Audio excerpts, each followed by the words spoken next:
I owned a software company, and I hired this woman who should have been a killer sales rep. She had a sales background. She specialized in the software and hardware of the computers that I focused on. She had a good track record. She went to the right school. Her resume, or in Europe they call it a CV, it was everything you could hope for. And I hired her, and she worked for the first month, and then she called in sick for the next 8. Now, what people don't realize is in Holland, you can't just fire somebody. You have to get government permission to fire somebody. And, as she wasn't coming in and we started to get concerned about her, we were calling her house.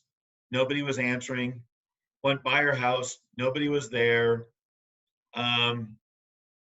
We realized that she was playing hooky. And so we're having to pay her 100% of her wages for 8 months while she's playing hooky on the beaches in Greece with her boyfriend. So I hired a private detective to track her down and take pictures so I could submit it to the government and get permission to let her go. So that was a very painful process. Now in the US, it's not that extreme, but the trick is to weed out the people who don't want to do the job or can't do the job before you hire them. So that put me on a journey of what out there works and what doesn't work. And I've probably taken hundreds and hundreds of assessments, all kinds of assessments, looking for what actually can predict somebody's performance. So I've read all about different types of behavioral interviews. I looked at all different types of people's recruiting processes. I've talked to 50 different recruiters. I've talked to all kinds of HR people.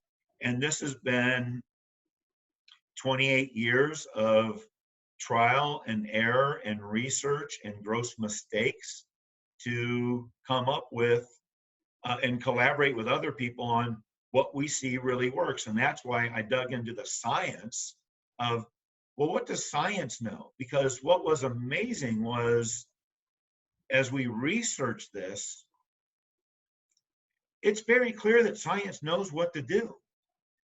But it's also very clear that that science has not made it out to the mainstream. It's tied up in the academic journals of industrial organizational psychologists. It's not written about in layman's language in HR magazines, in sales management magazines, in management, or Harvard Business Review or Inc. or Fortune. It just stays in the academic world. And when you read this stuff, oh my God, it's painfully dry.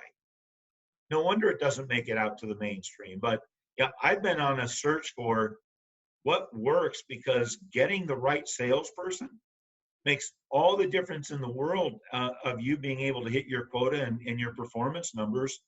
And if you're owned by if your plan is to sell the company sometime, you've got a plan, an evaluation, and an exit target date, whether you're a portfolio company or you own it by yourself. Having the right salesperson makes all the difference in the world.